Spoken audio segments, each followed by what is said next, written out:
pszczelarz to film bardzo nieoczywisty i nie jest on dla każdego, no mimo że Jason Statham stara się jak najbardziej. To jest w końcu jego 5. film w 2023 roku, więc facet pracuje jak nie mało kto, ale czy ten film jest dla każdego? Czy ktoś, kto lubi sobie na co dzień obejrzeć, no, załóżmy powiedzmy Commando, Predatora, Niezniszczalnych, Johna Wicka czy Tylera Rake'a, może ten film obejrzeć tak samo na równi z osobą, która nie, od czasu do czasu sobie włączy jakieś kino akcji albo woli dramaty czy horrory. O tym sobie dzisiaj pomówimy, bo rzeczywiście film, naprawdę, fabuła jak bardzo, bardzo często. Mamy tutaj byłego agenta, wiesz, jakieś tam 3 literówki, CIA, PKP, TVP, nieważne, pracował dla jakiejś organizacji tajnej kiedyś, no i rzecz zaczyna się dziać źle, więc postanawia co? Wziąć sprawy we własne ręce, no i jest jazda na całego.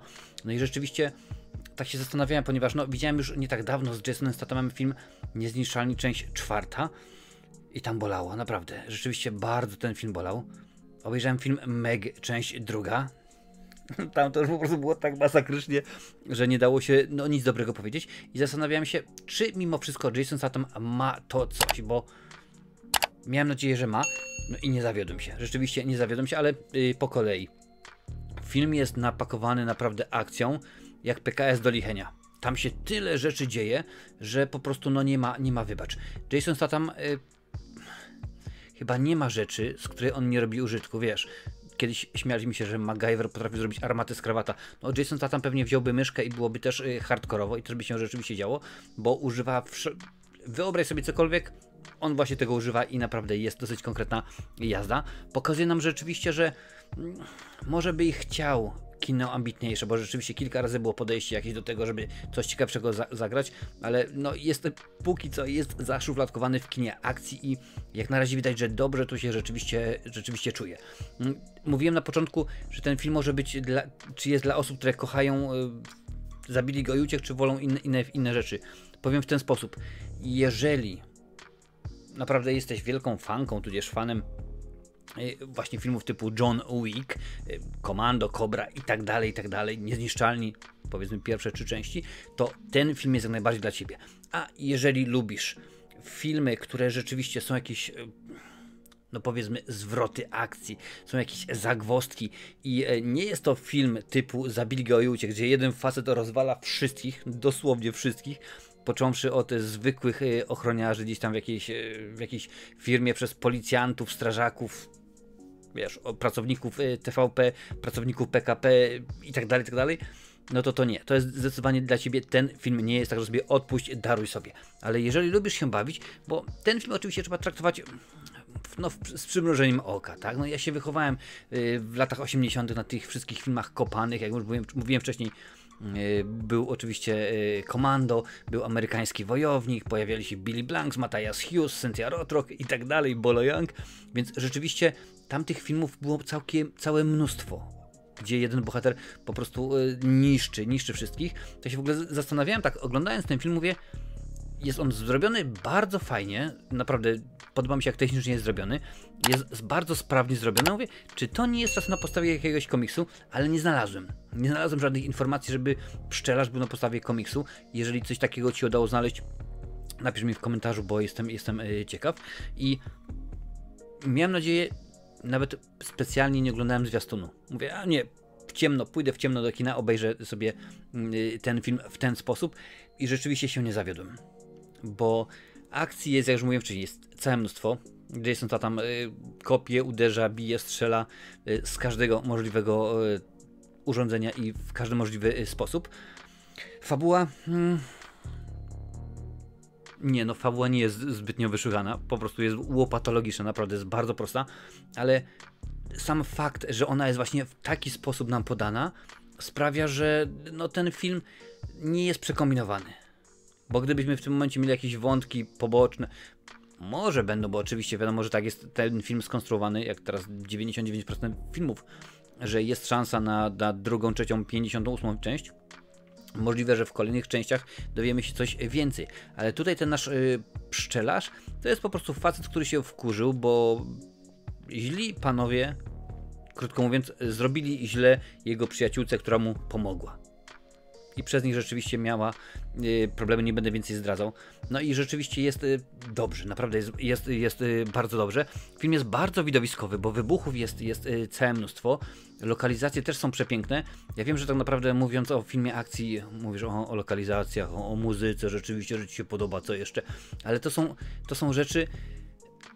W tym filmie jest niemalże cały czas akcja, akcja i akcja. Nie ma, nic się rzeczywiście tylko i wyłącznie nie dzieje, jeżeli nasz bohater przenosi się z punktu A do punktu B, po to, żeby w punkcie B nawalić kolejnym facetom, czy tam kolejnym kobietom, po prostu innym osobom. I rzeczywiście to jest dobre. Trochę mi to przypominało gry na fliperach, kiedy szliśmy, powiedzmy, jakimś tam ludkiem trzeba było przejść, powiedzmy, poziom. Na końcu poziomu była jakaś tam baza, pokonywaliśmy ją i okej, idziemy na drugi poziom i tam jest i tak dalej, i tak dalej. Właśnie tak to tutaj jest skonstruowane.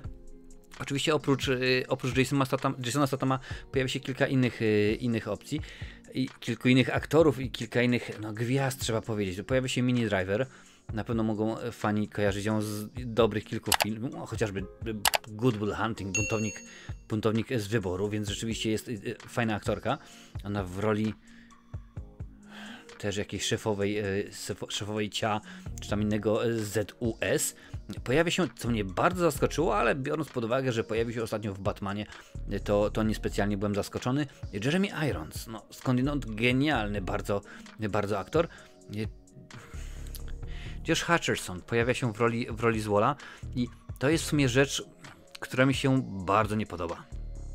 Bo o ile pojawiają się oczywiście te poszczególne płotki, które tam nasz pszczelarz je wykańcza, no to Josh Hutcherson jako główny Zwol tego filmu, no to oglądałem i tak mówię, ja cię kręcę, co tutaj się dzieje? On po prostu zamiast, że tak powiem, bać się tego, co on tam robi, zamiast powiedzmy być w pewien sposób przerażony albo zaintrygowany tymi jego wszystkimi różnymi intrygami, to tak patrzyłem i po prostu starałem się nie parsknąć śmiechem, bo już abstrahuję oczywiście od tej, całkowicie od tej, tam powiedzmy, teologii, od tego ich medytacji, który rzeczywiście tak był kreowany na takiego nowobogackiego, on po prostu jest uduchowiony i tak dalej, i tak dalej. No ale rzeczywiście sam sposób jego grania, tak się zastanawiam, nie, po co?